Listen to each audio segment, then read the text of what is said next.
वो ठेका निरस्त करना है, वो ठेका निरस्त कराया और 400 करोड़ का जुर्माना लगाया। ईडी और सीबीआई की रेड कराई। बीच में बजरी का मामला खुला था आपके। मुझे कहते बड़ा दुख हो रहा है कि हमारे लोग कब समझदार होंगे। मेघराज सिंह गया, हमारे बच्चा आपस में लड़ गए बजरी के लिए, लड़के को मार दिया, कई लोगों को मुकदमा लगे, राजीनामे के पैसे लगे और 60-70 लाख रुपए एसपी और इनके लोग बच्चों के खा गए। 2-3 करोड़ रुपए कॉम्प्रोमाइज कर इनके लग गए। तो ये पैसा किसका था? उन किसान के बेटों का था, उन किसानों का था। मेघराज को भगाने के बाद जो बजरी का काम आपके हाथ में आया, आप उसको संभाल नहीं पाए और अब जो बजरी माफिया आया, अब जो बजरी माफिया वो दूसरे तरीके का। अब बजरी के खेल के अंदर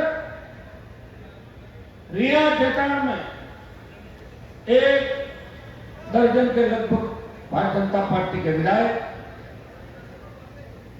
नागौर के एसपी, यहां की पूर्व सांसद, बीजेपी के कई बड़े बड़े नेता, किसी का 2%, किसी का 3, किसी का 5, किसी का 15। और हमारी किसी मांग है कि जो बारामासी नदी थी, उस नदी को हम, वो नदी चले, लूणी नदी उसका नाम है, चेयरमैन साहब बैठे यहाँ के, और लूणी नदी का अस्तित्व खतरे के अंदर है।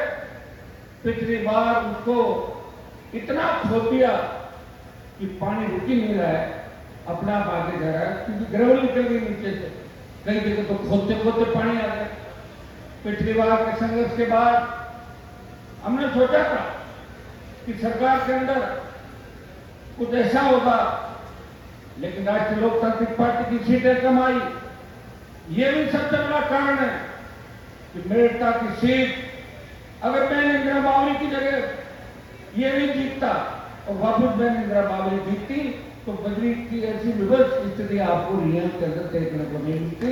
दुर्भाग्य इस बात का है कि हम जिनको चुनते हैं और जो किसान के बेटे हैं, जो दलित शोषित पीड़ित तबके